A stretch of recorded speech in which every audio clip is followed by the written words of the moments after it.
Moko Uganda jo-Kenya nyiso geno ni tend William Ruto kide kelo ber ka omiye sir e chenro mage. Negiwacho magi kinde nyasi mar jamhuri manobagi boma ma Nairobi e kar bagoromo mar Uhuru Gardens ka moko kuom jopiny okwayo jatend piny mondo odewe jotije mosebedo ka ng'anye pacho ka kaluwore gi lwasi marach mar tich. Lydia Okeyo nigi ler. Ne en nyasi mano kelo kanyakla oganda jo-Kenya e kar bagoromo ma Uhuru Gardens e kaunti ma Nairobi. Nyasi mar 60 mar jamhuri mano otelo gi jatend piny Kenya William Ruto. Moko kuom jopiny manoyore nyasi no nyiso mor margi gi okenge ma jatend piny Kenya William Ruto osebedo kagoyo e chopo singo manomiyo oganda jo-Kenya kata obedo ni thothgi pok ochopo kare ginyiso yie margi ne piny Kenya biro chopo kama ber. This is a day to celebrate and it's a day to be proud of ourselves as a country because of the strides we have made together. We look forward to a brighter future for this country and we expect that the president will continue to lead us in the direction of recovery, direction of reforms. I'm not in the business of rating our President Ruto and how he's performing, but I know that now that I'm on this side, right, I know that he has the heart for his people, and he's doing the best that he can to make sure that he addresses the concerns of his citizens. We're about housing. Is better for our nation. Jigo joluoni wa register mondo wakau udigo.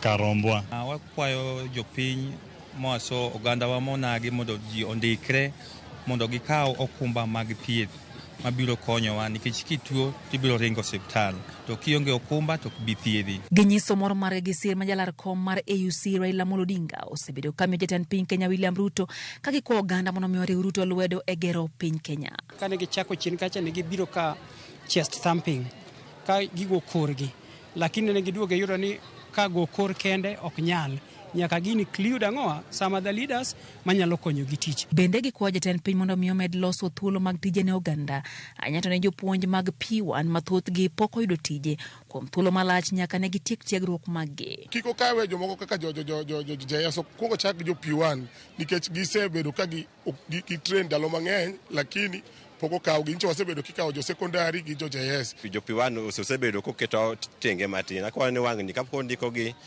ndiko jopuonjo pale jo P1 be to molo jok manodhi medre kendo upgraders obede thuolo mondo ndigi. Ginyiso geno ni kata ochumi mapachoka biro bedo makare kaluwore gi singo ma jatend piny Kenya osebedo kachiwo. Awinjo ko wacho wach mar pur kaka gweng'wa moaye Homa Bay kidonjo Dhewa kaya jidhinwa ka dhano puro tiang'. Dhano pura alot, sikuma, oduma, pamba bende waneno ka nyawang'ayo ok biro nwa godo gweng' ma wadachako wach mar puro pamba. Mago gik maneno komora ma kadong government donje wachni to nyalo konyo wanya bedo kama kare. Msafara wa naibu wa rais vile Nyakoro mwajwangu wantiere kinde mambui koro miyo oganda jo-Kenya duol mar golo duondgi e wechego mag telo. Jatend piny Kenya William Ruto kwa oganda jo-Kenya ni mondo mi kata ka gigolo duondgi to gigolie mago madiera giwecholo propaganda ka bende osingo negitimo sinani no negichopo singo mana gimiyo oganda jo-Kenya e kindego mag campaigns. Lydia Okeyo, Ramogi TV, Uhuru Gardens, Nairobi.